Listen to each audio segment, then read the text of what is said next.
Hi, and a great big warm welcome to the Ask Zofie podcast. This is episode 18, season 2. I'm just sat here chuckling to myself because I'm on the last day for now of my detox. Anyone who knows me personally, I'm just thinking about my friend Siobhan here. She's like, "You're always on a detox, Zofie." Not strictly true, but I do like a detox. Anyway, today is the last day of my detox, and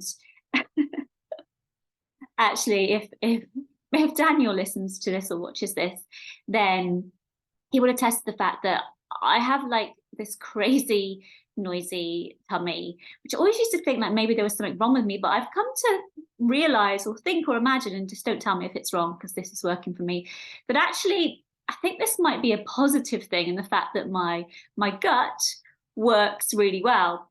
And yeah, on that note, I wasn't going to share this, but it's come to mind. But yeah, sorry, no. The reason I'm saying that is I'm sat here getting ready to record and my tummy is just gurgling away. So apologies in advance if there are any noises coming from that area of my body. Only there, nowhere else. Anyway, I'm going to stop on that topic. I'm going to get on to a topic that's even more dodgy to talk about. But yeah, it's my vibe. So I'm going at some point in March, which I'll probably share more on this, for my very first colonic irrigation. I don't really know, well, I do know why I'm going. I don't need to do this thing. I know some people go because they have problems or whatever. I don't have any specific issues, but I'm a weirdo and I like to try things out. I'm just one of those people. If you know my story, you'll know I've done lots of crazy things, particularly in the name of strengthening. So what I'm looking for, strengthening my connection with the divine. That's not why I'm getting a colonic, although a lot of people talk about, and I'm not expert on this in any way, shape or form, the connection between like our gut and our emotions and so on and so forth. And the woman I booked it with, she did say on the website that some people like to go to kind of draw a line in the sand between old stuff and new. So it could be somehow related. Anyway, I don't know how I've gotten to talking about this. Like, what are we? I don't actually going to see if there's a timer. There's not a time. I was going to say like 2 minutes in, 3 minutes in, and already I'm talking about blooming colonic irrigation.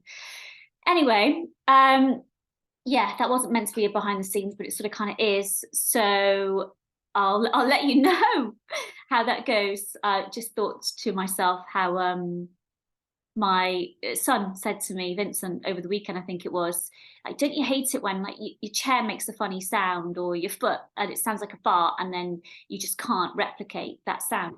By the way, my ex-husband used to really find the word fart offensive and sort of deem it, put it in the same camp as a swear word, which I was really surprised at because to me, it just, I don't find it offensive. And I know that we can find any word offensive.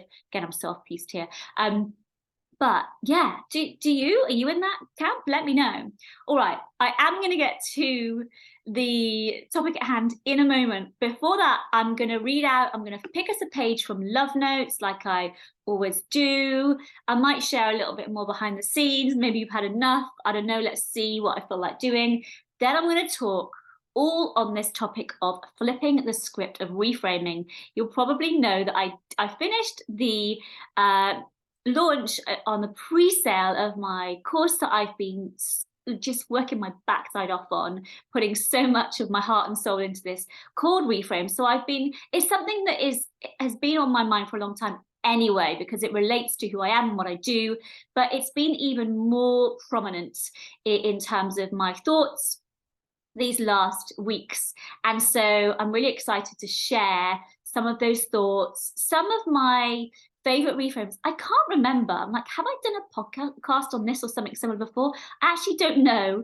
I put out so much content. In my defense, Your Honor, I have a lot of things going on in my life. I'm 45. I'm at quote unquote that age where sometimes I do have these, going to say the is it a swear word, the brain fart thing going on.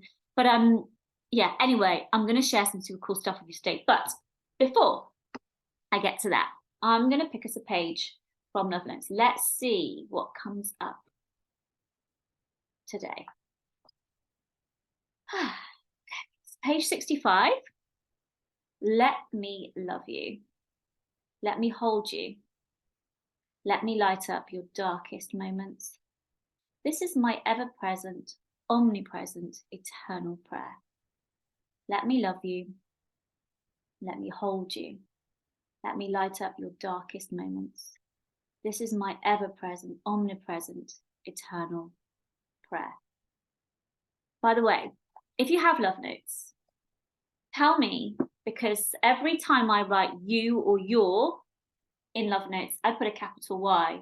And I'd really like to know, A, if you noticed it, B, did you think she's crap at grammar?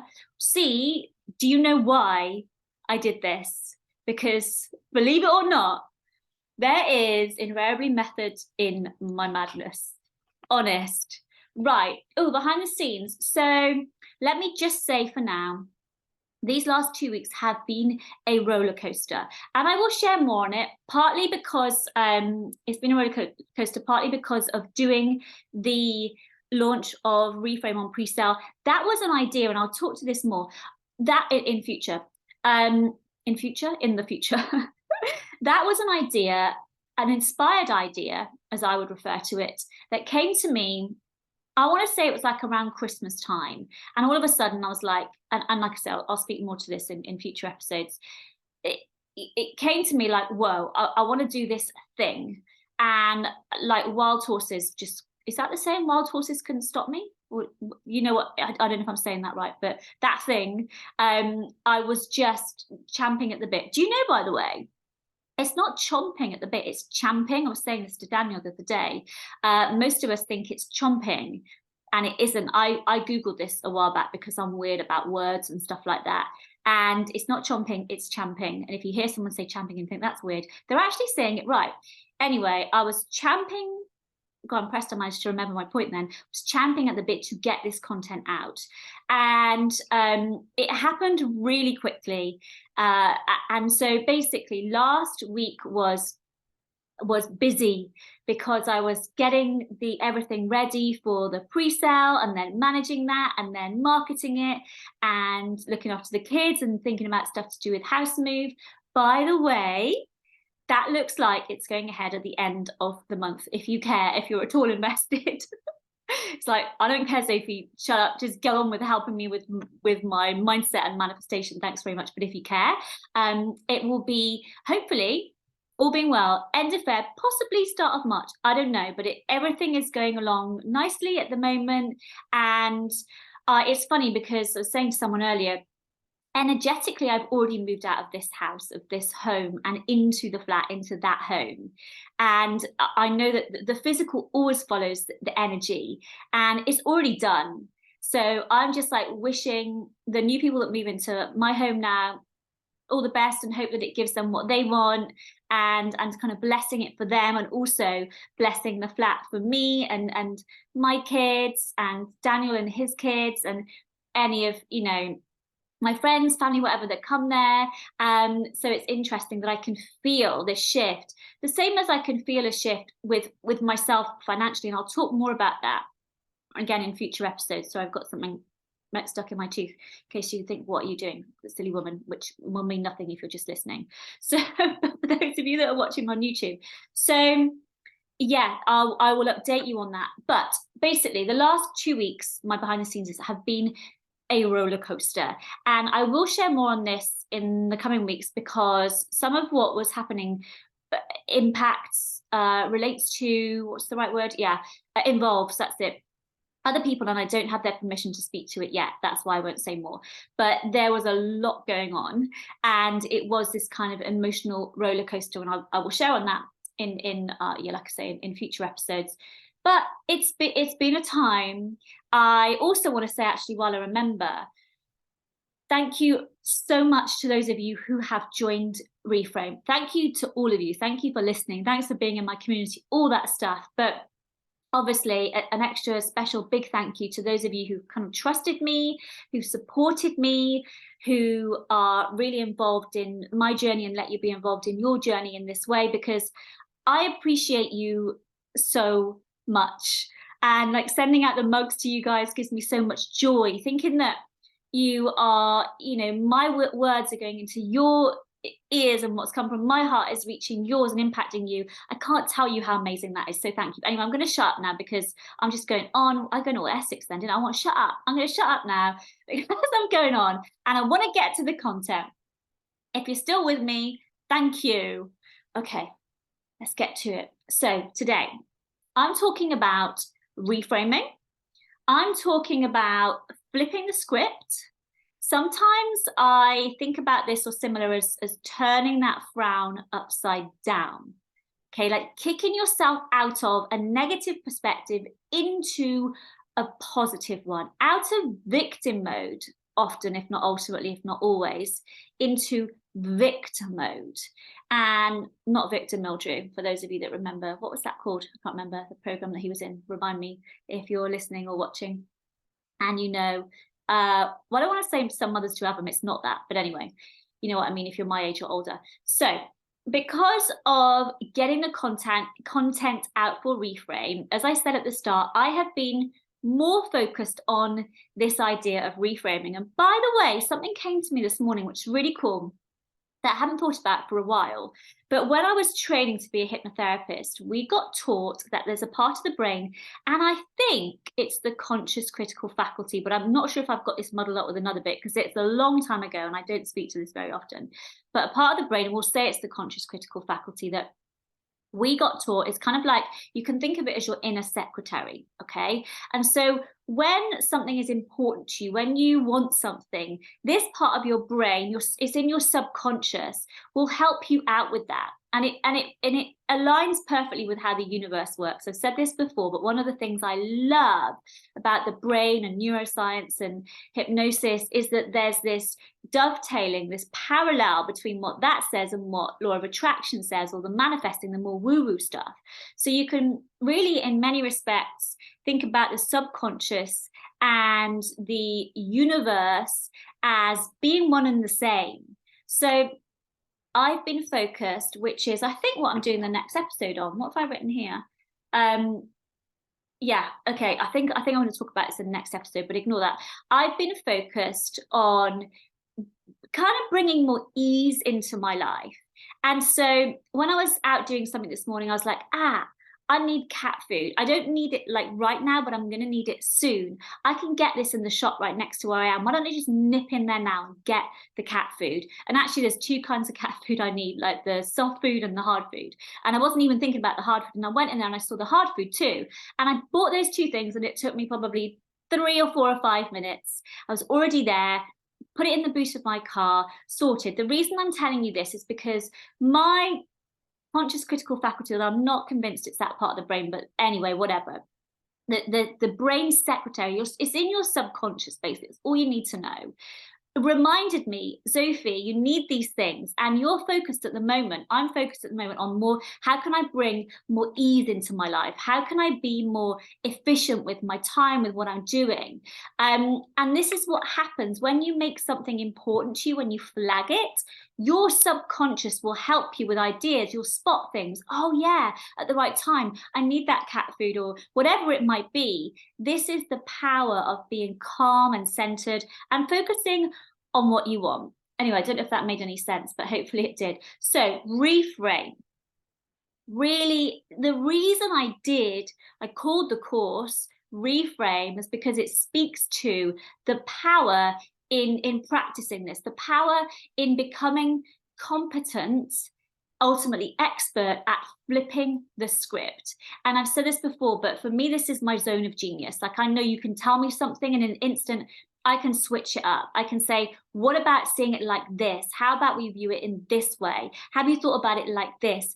And in one moment, in one instant, just cut through all the crap, get this person only when they're ready, because if you're not ready, I cannot help you. But get this person out of poor me, victim mode, this negative thing's happening, I'm stuck, into, oh my God, yeah, I can do this.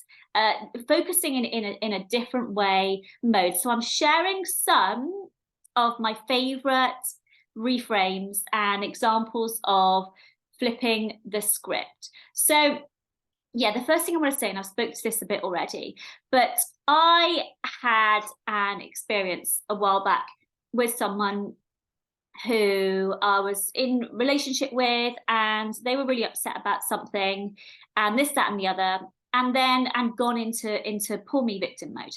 And whenever we're really sad or anxious, this is naturally what happens. Like, an anxious person typically tends to be more selfish than someone who is calm. A sad person, same. It's just what happens to all of us, which is why looking after yourself, tending to yourself, taking care of yourself is ultimately equally selfish and selfless. It's the most selfless thing you can do, because when you've tended to all your needs and your stuff, you can show up fully for others. So this person heard me really upset, and that woke them up. In that moment, they were like, whoa, oh, hang on. What I'm doing, how I'm being, how I'm showing up is impacting this person. And instead of like, oh, poor me, this is happening to me, I'm so sad, it was, oh, poor them, I've done this to them, they're so sad, how can I help this person?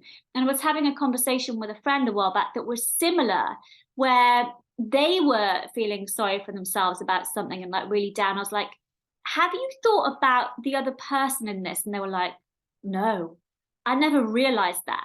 And I was like, I think be helpful for you to message that person.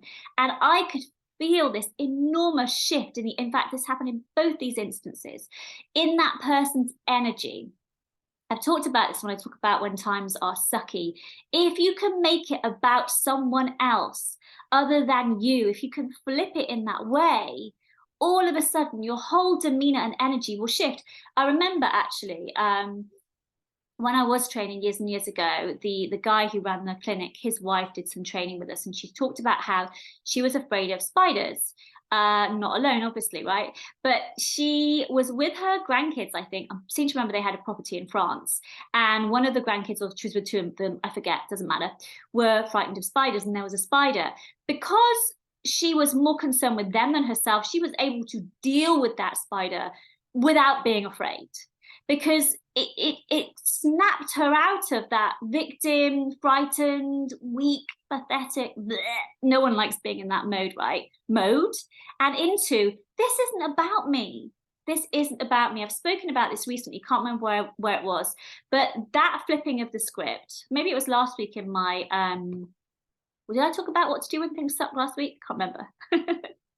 There's a module on that in Reframe, so I might be thinking of that and getting confused again.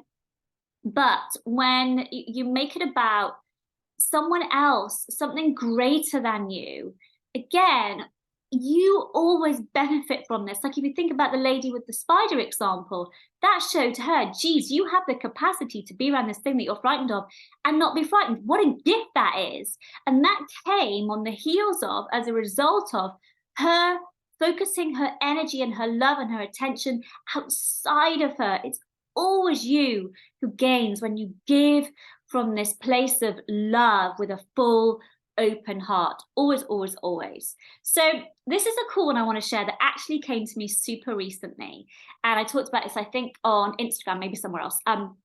So lots of us have or have had money worries, and of course it's really common within that to have this kind of like fear when you're checking, your bank balance, your credit card statement, whatever else it might be, I can't think.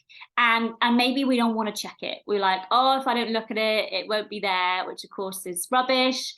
What I say is our soul, your inner scrappy do, will face whatever and be like, yes, I can do this. It's never afraid. And that's the power in faith and stuff, which I talked about in a previous episode. And so I've been thinking about money a lot in the last however many months. I've talked about this before. I shared in the money mindset masterclass, can't remember what I called it. Done a meditation, an awesome meditation, by the way, in the members area. If you're in membership, listen to that. If you're not, then head to the website, you can sign up. Really, really helpful. If you need help finding it, let me know. I can't remember which section it's in, but I've been focused on this and I've been manifesting this. And again, I'll speak more to how I'm getting on with this if you want me to, because if it helps you, if it gives some visibility, I'm really happy to do that, like how I've done this from the inside out. So I had this realization, this reframe came to me rather, instead of, oh, I'm I'm going to check my money. I've got to check my money, that kind of vibe and tension, thinking, I'm going to treat it like I'm in a relationship with money. And when you're in a relationship with anyone, of course, you want it to be reciprocal. You're giving, they're giving. You're tending to them, they're tending to you. You're looking after them and vice versa. So I'm going to see this as I'm checking in on my money, like I would check in on someone that I love, that I care about.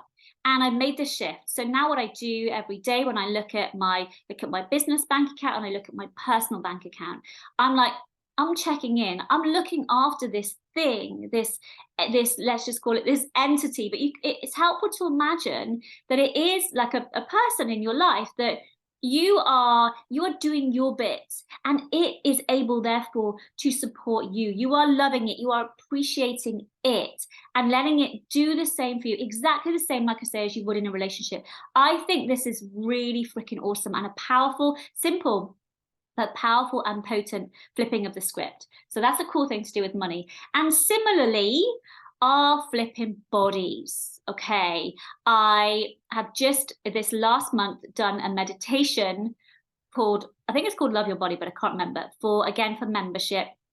And I speak to this in that meditation and in the blog post that I wrote attached to it, how we very commonly, particularly if our bodies don't look as we want them to look, or they don't behave, because we're unwell in a way that we would want, we start to get frustrated with and hate on and blame our bodies. And here is a really powerful shift in perspective and reframe and flipping of the script to go through with your body, is to start to understand that your body loves and adores you and is responding to you, just like money is, just like people in your life are, just like the universe, the entire universe is. So instead of asking, well, why is it doing this? Why is it doing this to me?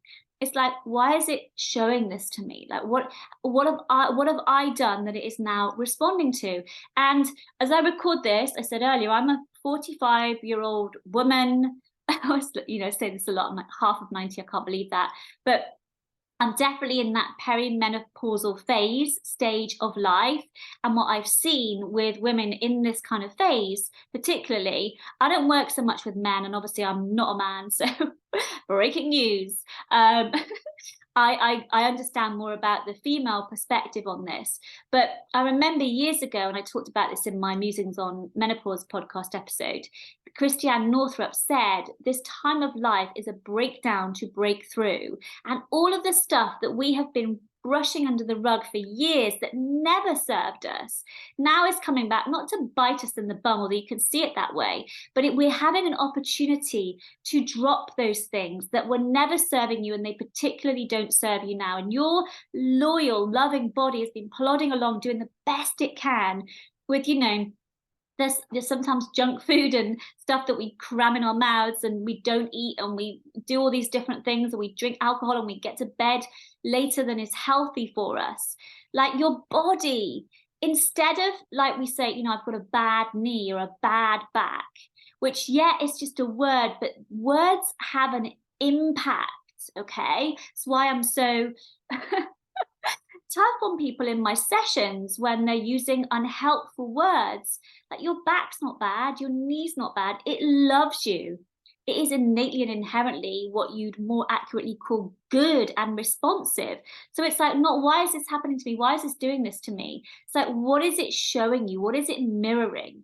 How can you love on yourself more, love on your body more, love on that part of your body that is causing you an issue? So that reframe, again, is uber helpful and powerful. It's not like your body is bad or doing stuff to try and get in your way. And look, I know how this goes.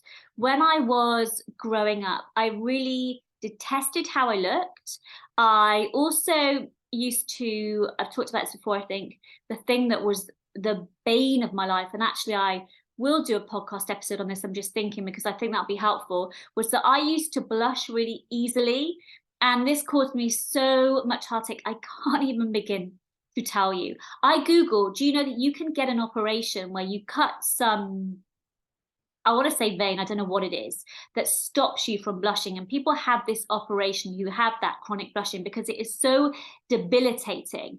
And partly because of this, I was actually suicidal. So my point is, I know how it is to hate your body and to feel trapped in it. I've had it because of how I looked, because of how it responded, and because I have something called Hashimoto's, really weird name, isn't it? Which is basically an autoimmune disorder, disease, whatever it is, where your body attacks your thyroid. I've had all those things, you know, illness, discomfort, not liking how I look. I get it. Okay, I understand, but I'm here to tell you there's a better way of approaching this, a more loving way that ultimately will give you what you desire, which is, well, I don't know, but for me, it's that sense of freedom and autonomy and knowing that your body responds to you and not the other way around. Your bank account responds to you and not vice versa. The entire universe, life itself responds to you. And it's not ever the case of you having to wait for things to shift before you can feel better. Not true, not helpful. Oh, okay, yeah. The next one I've got to share is, I'm just looking. Oh, yeah, I've got two more. Okay, so the next one is, I love this so much. I was listening to a podcast by James Wedmore. I think it's called, I don't know, I can't remember. I think is it Business by Design? Can't remember, but James Wedmore, if you Google that, you'll find him and his podcast. I really like him. He's not someone I've listened to so much of his content, but a fair bit, and I really like his you can tell he cares, and I really like that. So he was talking in this one podcast about, instead of like, this is what I want to, you know, make $10 million because he's American in my business this year. I want this property, I want this, that, and the other. It's like, ask instead, what is required of me? What do I need to do? Who do I need to become? And again, I've talked about this in the embody module of Reframe. So I'm kind of covering what I've covered in there. But what is required of me? Instead of, oh, where's my dream guy? When's he coming? Or when am I going to get pregnant? Or when are we going to find a house? Or when's my business going to take off? This is not the most helpful stance. These are not the right questions to be asking if you want to guide yourself to achieving those things, if you want to guide yourself to success. It's instead, who do I need to become? What do I need to embody? What is required of me? You can probably tell I'm passionate about this. You cannot overstate just how freaking helpful this is and potent and poignant. Is becoming the version of you. Like, in terms of manifestation, this is golden. This is all powerful, because like he said, okay, you want $10 million a year business, whatever. If that was suddenly landed on your lap, how many customers do you need to bring in $10 million? Are you set up for that? Can you handle the emails? Can you handle the tech issues? No, you probably can't. Like, if you want to become a parent, what's required of you? Are you still like, I don't know, partying too much? Are you still like really worrying loads? These things, and let me tell you, some of you listening are already parents and you know this, but the thing that happens when you have a baby or babies is that those issues that you had before, like, I don't know, being disorganized, you're always late, you worry, you can kind of get away with them without kids, but they bring all those cracks out to play, so to speak. That sounds really dodgy, but all the sort of things that are simmering bubble up, and you're like, oh my God. And then often what happens is we blame the kid. It's not them doing anything wrong. They're just highlighting the stuff that we could get away with before. So it's a great time to manage that. Get yourself ready is the thing. Ask, what is required of me? Even if you want to have 10 million pounds. We're back in the UK now, we're back with sterling. What is required? If you are crap with money when you don't have much, do you think it's suddenly going to go away when you've got much? No, it will not. You'll just squander more. You'll just potentially get into more debt. So it's like, what is required of you to become a millionaire? What is required of you to become a parent? What is required of you to be in this deeply loving relationship? Get to work on that. Like that Teddy Roosevelt quote that I say all the time: do what you can with what you've got where you are. Like, focus on you. Stay in your own lane. I can't remember how do we say it? Take something on your own side of the street. You know that thing, I'm totally butchering that. But you know what I mean? When we do this, there's such power in it, because we take our minds off, well, he's not doing this, that's not happening, the universe isn't bringing me this, life's unfair. Just that whole pants freaking disempowering, gives me the heebie-jeebies, yuck, victim mode sucks. Don't do it, my friend. Well, you can, it's okay, we all do it, but just don't stay there, please, please, please.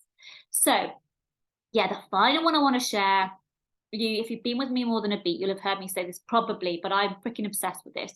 When things suck, when you get told no, when you're rejected, when you don't get what you want, you don't get the thing that you want, instead of why me, why'd this happen, throwing your toys at the pram, spitting at your dummy, what's the other one, throw baby out with the bathwater. Why are they all like child and baby related? Anyway, I don't know. So we ask, how could this be the best thing to have happened? How could this be the best thing? So say, for example, tomorrow my estate agent rings me and says, Zofie, the flat's fallen through, la, la, la, la, la, la, la. My mind's going to want to go, oh, I've spent this money and I've invested, blah, blah, blah, blah, blah, blah, blah. True? Yes. Helpful? No. Instead, okay, this is what it is. I've got what I've got. We are where we are. How could this be the best thing to have happened? It stops you going into that sucky, unhelpful victim mode, and instead lines you up with your inner wisdom, your higher self, your soul, God perspective. What could there be more than that you want at any point in time, particularly when the proverbial has hit the fan? What an amazing, what a powerful reframe. I also feel like I do want to share just briefly before I go. And again, I talked about this in the Be the Love of Your Life module in Reframe. And it's this thing that came through to me. I've talked about this before, I think, where I was in that yearning mode and sort of saying to the divine, to God, like, where are you? I need you. And the sort of the sense of the reply came, where are you? I need you. And this, like, every time I think about this, it like, it almost just takes my breath away, because it is so just damning of that unhelpful, dweeby perspective of, oh, where are you? Because like I said before, Neville Goddard, I think it was, said, when you remember your God, everything changes. And it's like, why are you crying for yourself? Why are you crying for losing something when you are everything, like you are the entire universe? And of course the mind doesn't get this, but on a deeper level we all know this to be true, and it's tapping into that. That for me is like the reframe to end all reframes, the final flipping of the script, like just so powerful, will really help to wake you up from this like poor me mode. Yeah, amazing. Okay, so did I say anything else? No. The only other thing I want to say is that I will figure out the date soon, but the actual launch, by the way, of Reframe will be probably end of March, start of April. Depends really on when I move. So if you missed out on the pre-sale and you do want to get involved, then drop me a message and I'll put you on the wait list for that. Obviously, I'll let you know nearer the time. Yeah, I think that's it. Let me know what you think of these reframes. Let me know your favorite one. Let me know any questions, and share me a picture of where you are if you're listening, unless it's like in the bath, like my friend Sasha. Shout out to Sasha. Say hi, because I don't know who all of you lovely people are. I know some of you, but I don't know who all of you are. So say hi to me. Tell me what your key takeaway was, and share on social media with me. Tagged means everything. Any contact does. As ever, thank you so much for listening / watching. I'll be back next week. Yeah, sorry I missed you last week, but I was really focused on getting stuff out for that pre-sale launch of Reframe, and I kind of it needed a little bit of a minute for myself, but I'm back now. So thank you. I'll be back next week. And in the meantime, happy reframing, happy flipping of the script. And thank you so much. Lots of love.